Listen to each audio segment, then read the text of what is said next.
जय जगन्नाथ सांग मैंने ओ ट्रिपल एस सी बा Odisha subordinate staff selection commission Odisha अधस्थान कर्मचारी चयन आयोग तरफ आरआई अमीन जो एडमिट कार्डटा बर्तमान आसी जाइए एग्जामटा written exam RI ICDS supervisor VAW junior assistant ARI अमीन आउ SFS यही सब एग्जाम गुड़ी कंडक्ट करुँचे जोटार कि एग्जामिनेशन 22 मे 2026 रु ऑनवर्ड्स माने ता परकू माने 22 मे 2026 रु आरंभ होची आउ सेटा आगो आगो नियरली गोटे मास पर्यंत रहिबो।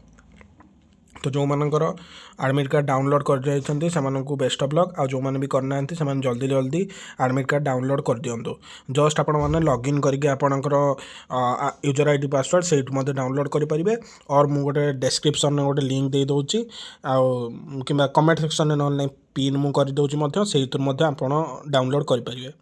Thank you very much. जय हिंद जय भारत।